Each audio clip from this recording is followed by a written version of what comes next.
SNDP യോഗം 2356 number Kuzhuppilly ശാഖയുടെ 22ാമത് വാർഷിക പൊതുയോഗവും കുടുംബസംഗമവും ശ്രീനാരായണ സേവാസഭ ഹാളിൽ വെച്ച് നടന്നു. കൺവീനർ ഷീജ രജീഷ് സ്വാഗതം പറഞ്ഞ ചടങ്ങിൽ ശാഖാ പ്രസിഡന്റ് KV സത്യപാലൻ അധ്യക്ഷത വഹിച്ചു. Vypin SNDP union president TG Vijayan ചടങ്ങ് ഉദ്ഘാടനം ചെയ്തു. Vypin SNDP union secretary TB Joshy മുഖ്യപ്രഭാഷണം നടത്തി.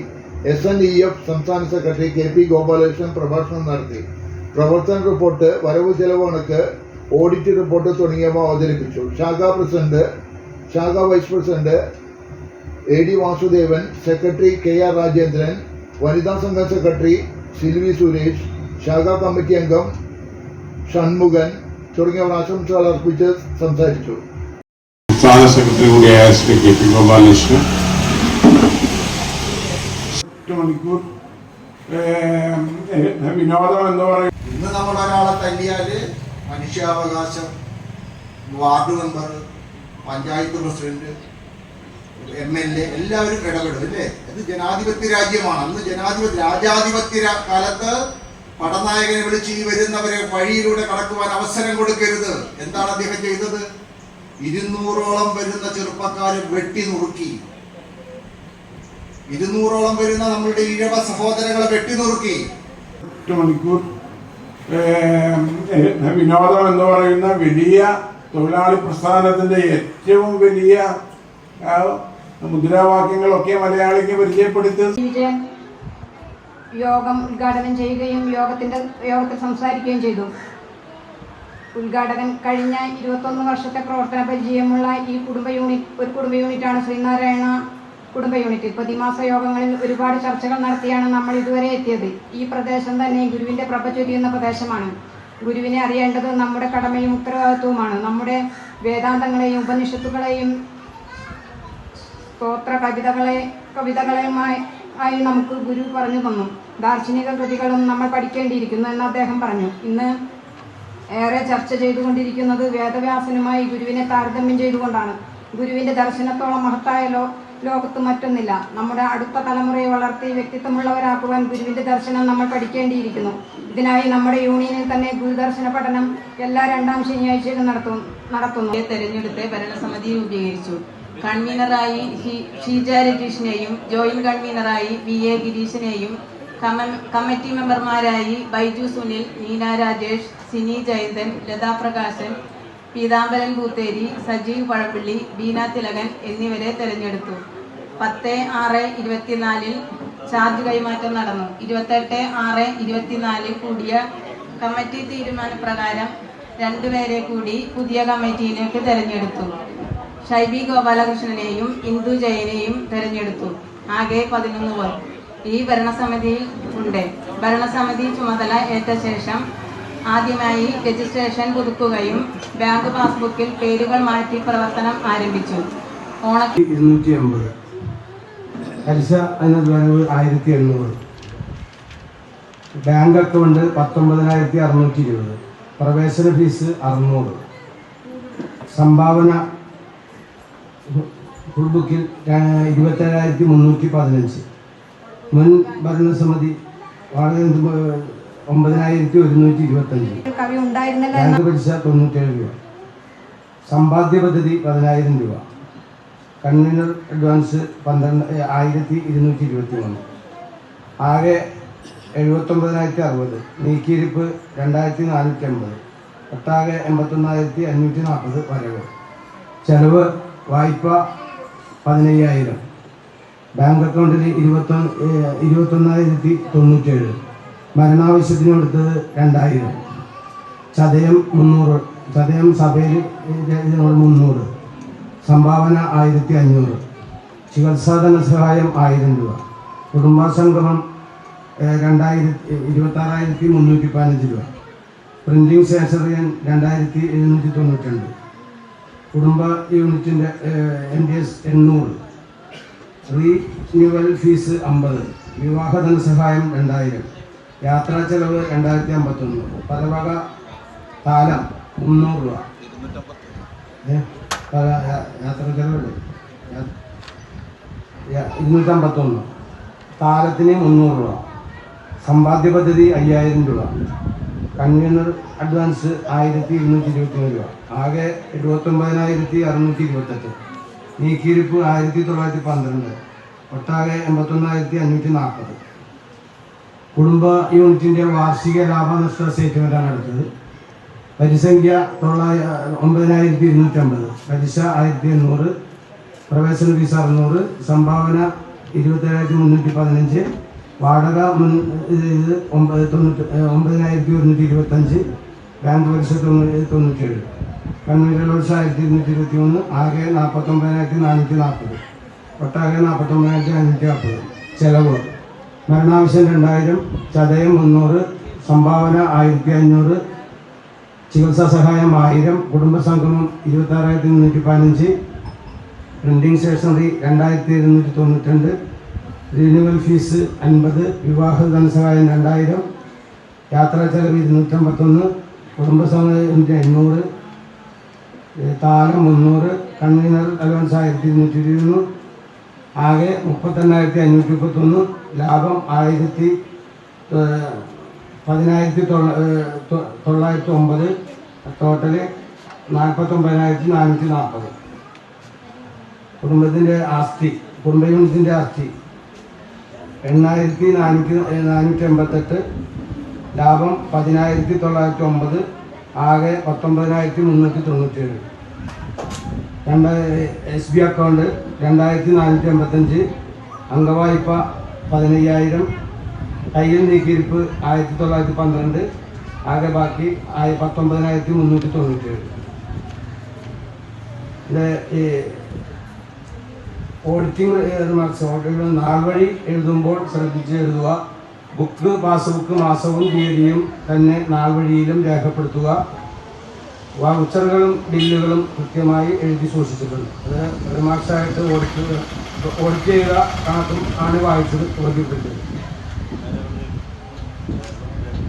അയ്യമ്പള്ളി ശാഖ യോഗത്തിലുള്ള 70 നമ്പർ ശ്രീനാരായണ പ്രാർത്ഥന യോഗത്തിൻ്റെ 1/1/24 മുതൽ 31/12/2024 വരെയുള്ള വരവ് ചെലവ് സ്റ്റേറ്റ്മെൻറ്റ് പരിശോധിച്ച് ശരിയാക്കുന്നുവെന്നും ഇതിലേക്ക് ആവശ്യമായ എല്ലാ റെക്കോർഡുകളും ലഭിച്ചുവെന്നും എനിക്ക് ലഭിച്ച അറിവും വിവരവും അനുസരിച്ച് കണക്ക് പുസ്തകത്തിൽ കാണുന്ന പ്രകാരവും ഈ വരവ് ചെലവ് സ്റ്റേറ്റ്മെൻറ്റ് കുടുംബ യൂണിറ്റിൻ്റെ തൽക്കാല ധനസ്ഥിതിയെ ശരിയായും സൂക്ഷ്മമായും കാണിക്കുന്നുവെന്നും ഞാൻ ഇതിനാൽ സാക്ഷ്യപ്പെടുത്തിയിട്ടുണ്ടെന്ന് ശാഖ സെക്രട്ടറി രാജേന്ദ്രൻ അവരാണ് ഓഡിറ്റ് റിപ്പോർട്ട് ചെയ്തത്. എന്തു വേണമെങ്കിലും സംഭവിക്കാം. അപ്പോൾ ഇനിയുള്ള തലമുറ 6 വയസ്സ് മുതൽ 10 വയസ്സ് വരെയുള്ളവർക്ക് നമ്മൾക്ക് എന്ത് കൊടുക്കാൻ പറ്റും? അതിന് നമ്മുടെ പഴയകാല സംസ്കാരങ്ങൾ നമ്മൾ കൊണ്ടുവരണം. അതായത് പഴയ കാലത്ത് എന്തെല്ലാം വിനയമായിരുന്നു നമ്മളുടെ മുത്തച്ഛന്മാരോടും അച്ഛന്മാരോടും അമ്മയോടുമെല്ലാം നമ്മൾക്കുണ്ടായിരുന്നത്. അതിപ്പോൾ പോയി കൊണ്ടിരിക്കുകയാണ്. ആ ഒരു മൂല്യം ഇനി നമ്മുടെ തലമുറയിൽ കൊണ്ടുവരണമെന്നാണ് നിങ്ങളോട് ഞാൻ അഭ്യർത്ഥിക്കുന്നു.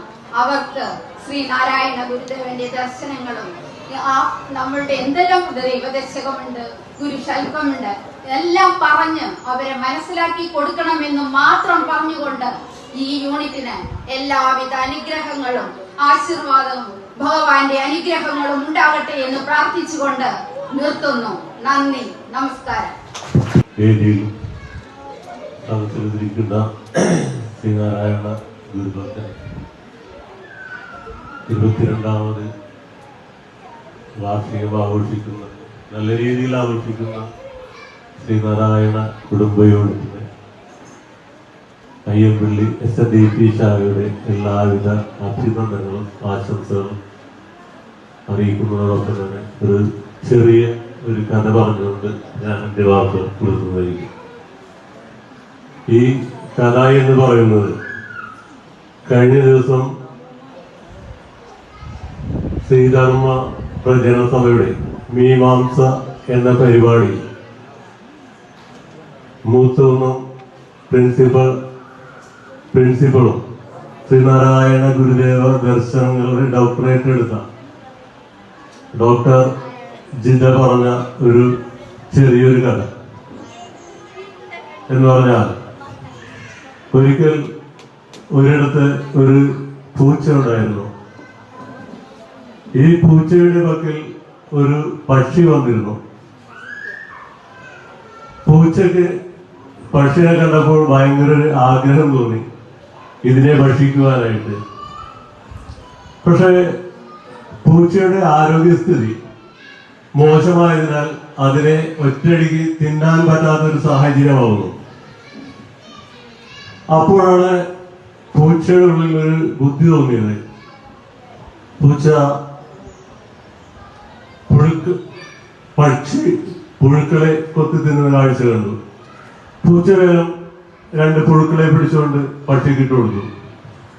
പക്ഷി കഴിച്ചു, അത് ആദ്യം തന്നെ കഴിക്കുകയും ചെയ്തു. പൂച്ച ഇത് തുടർന്നുകൊണ്ടേയിരുന്നു. പൂച്ചയുടെ അടുത്തേക്ക് പക്ഷിയെ വളർത്തു. കുറച്ചു നേരം കഴിഞ്ഞപ്പോൾ പൂച്ച പക്ഷിയോട് പറഞ്ഞു, നിന്റെ തൂവല് വളരെ ഭംഗിയുള്ളതാണ്, എനിക്ക് നിന്റെ ഒരു തൂവൽ വേണമെന്ന് പറഞ്ഞു. അങ്ങനെ പക്ഷി പൂച്ചക്ക് ഒരു തൂവൽ കൊടുത്തു. വീണ്ടും പൂച്ച പക്ഷിക്ക് പുഴുക്കളായിട്ട് കൊടുക്കാൻ തുടങ്ങി. പക്ഷി തൂവലുകൾ ഓരോന്നായി പൂച്ചക്ക് കൊടുക്കാൻ തുടങ്ങി. അവസാനം വന്നു കഴിഞ്ഞപ്പോൾ പക്ഷിയുടെ ചിറകുകളെല്ലാം തന്നെ, തൂവലുകൾ എല്ലാം തന്നെ പോയ സാഹചര്യം വന്നപ്പോൾ ഈ പൂച്ച പക്ഷിയെ തിന്നാനായിട്ട് ചെന്ന് പിടിച്ചപ്പോൾ പക്ഷി പറക്കാൻ നോക്കി. അപ്പോൾ പക്ഷിക്ക് പറക്കാൻ പറ്റുന്നില്ല. അങ്ങനത്തെ ഒരു കഥയാണ്. ഈ കഥ പറയാനുണ്ടായ ഒരു സാഹചര്യം എന്ന് പറയുന്നത് നമ്മുടെ ഇന്നത്തെ ലഹരി മാഫിയയും പിള്ളേരെയും കുറിച്ചുള്ള ഒരു സൂചന മാത്രമാണ്. പിള്ളേരെ അവർ ഒറ്റയടിക്ക് ഒരു കാരണവശാലും പിടിക്കുന്നില്ല. ഇപ്പൊ നേരത്തെ ജോഷിയേട്ടൻ പറഞ്ഞു, ഇപ്പൊ നമ്മള് ടിവിയിലൊക്കെ കാണുന്നുണ്ട്, കിൻഡർ ജോയി അതുപോലെ ഡയറി മിൽക്ക് മോഡലുള്ള ഓരോരോ മിഠായികൾ കൊടുത്തുകൊണ്ട് പല ദിവസങ്ങളിലായി അവരെ ടാർഗറ്റ് ചെയ്ത് അവരിലേക്ക് എത്തിക്കുന്ന ഒരു സംഭവം കൂടിയാണ്. അപ്പൊ അതിന്റെ അടിസ്ഥാനത്തിലാണ് ടീച്ചർ ഈ കഥയെ സൂചിപ്പിച്ചത്. അപ്പൊ നമ്മളിവിടെ പറയാറുള്ള പോലെ തന്നെ, ഞാനിരിക്കുമ്പോൾ പറഞ്ഞിട്ടുള്ള ഒരു കാര്യം തന്നെ, നമ്മൾ അംഗൻവാടി തുടങ്ങി ഏതാണ്ട് 6ാം ക്ലാസ് 7ാം ക്ലാസ് വരെ മക്കളെ ചേർത്ത് പിടിക്കുകയും ഏതാണ്ട് ഹൈസ്കൂളിലേക്ക് എത്തുമ്പോൾ നമ്മൾ പിള്ളേരെ അഴിച്ചുവിടുന്ന ഒരു സാഹചര്യമാണ് നമ്മൾ കാണാറുള്ളത്. തീർച്ചയായിട്ടും വേണം. ഇപ്പൊ നേരത്തെ ഗോപാലകൃഷ്ണൻ പറഞ്ഞു, നമ്മളൊരിക്കലും നമ്മുടെ പിള്ളേരെ കൂട്ടിലിട്ട് തത്തയായിട്ട് വളർത്തരുത്. തീർച്ചയായിട്ടും ശരിയാണ്, അവരെ അഴിച്ചുവിടണം. പക്ഷെ അവരെ അഴിച്ചുവിടുമ്പോൾ അവരെ മേൽ നമ്മളുടെ ഒരു കണ്ണെപ്പോഴും വേണം. അവരെങ്ങോട്ടാണ് പോകുന്നത്, എന്താണ് ചെയ്യുന്നത് എന്ന് നമ്മളെല്ലാവരും ശ്രദ്ധിച്ചുകൊണ്ടേയിരിക്കണം. ഇപ്പൊ ഞാൻ നേരത്തെ പറഞ്ഞിട്ടുള്ളല്ലേ, നമ്മളെ 7ാം ക്ലാസ് വരെ മക്കളെ വളർത്തുമ്പോൾ മക്കളെ ഈ വളരെ ആലോചിച്ചുകൊണ്ട് നടക്കും. അത് കഴിഞ്ഞ പിന്നെ പിള്ളേരെ പഠിപ്പിന് വേണ്ടി നമ്മള് രക്ഷിതാക്കള് ഈ പണത്തിന്റെ പിന്നാലെ ഓടും. നമുക്ക് പണം ഇല്ലാതെ നമുക്ക് മക്കളെ പഠിപ്പിക്കാൻ പറ്റില്ല. പക്ഷെ മക്കളെ പഠിപ്പിക്കുമ്പോ മക്കളെ എവിടെ പോകുന്നു, എന്തിനു പോകുന്നു എന്ന് ശ്രദ്ധിക്കണം. ഇപ്പൊ നമ്മൾ കഴിഞ്ഞ ദിവസം ടിവിയിൽ കണ്ടില്ലേ, ഒരു രക്ഷിതാവ് ഏതാണ്ട് 9 മാസത്തോളമാണ് മോളുടെ പുറകെ പോയത്. അവസാനം ആ കുട്ടി കൈനേരം കുറിച്ച് ആത്മഹത്യ ചെയ്തു. ഫേസ്ബുക്കിൽ കണ്ട ഒരു പയ്യനുമായിട്ട് പരിചയപ്പെട്ടതാണ്. പരിചയപ്പെട്ട് ഇതുപോലെ അവനായിട്ട് ചാറ്റ് ചെയ്യൽ കൂടി കഴിഞ്ഞപ്പോ വീട്ടുകാരെ അറിഞ്ഞു കഴിഞ്ഞപ്പോ രക്ഷിതാക്കളെ നിർബന്ധിച്ച് വേറെ പഠിപ്പിക്കുകയും ചെയ്തു. എന്നാൽ സ്കൂളിൽ ചെന്നപ്പോൾ മറ്റുള്ള പിള്ളേരുടെ ഫോണിൽ നിന്നും ഈ കുട്ടി അവനെ വിളിക്കുകയും അവനായിട്ട് ബന്ധം പുലർത്തുകയും അതുപോലെ തന്നെ ഈ ലഹരി മരുന്നിനെ കാരിയർ ആക്കുകയും ആവുന്ന ഒരു സാഹചര്യം ഉണ്ടായത്. വീണ്ടും വീട്ടുകാരെ പ്രശ്നങ്ങളായി കഴിഞ്ഞപ്പോഴാണ് അത് കൈഞരമ്പ് മുറിച്ചത്. അയാൾ ഒരുപാട് നിയമയുദ്ധങ്ങൾക്ക് വേണ്ടി ഒരുപാട് ആൾ പോലീസുകാരെയും അതുപോലെ ചാനലുകാരെയും അറിയിച്ചുകൊണ്ട് നടക്കുന്നത്. അപ്പൊ എല്ലാവരും പറയും, ഒരു സംഭവം ഉണ്ടായിട്ടുണ്ടെങ്കിൽ പറയും, ഞാനീ പോരാടുന്നത് മറ്റുള്ള കാരണന്മാർക്ക് വേണ്ടിയാണ്, അല്ലെ മറ്റുള്ള പിള്ളേർക്ക് വേണ്ടിയാണ്. ഏത് പിള്ളേർക്ക് വേണ്ടി?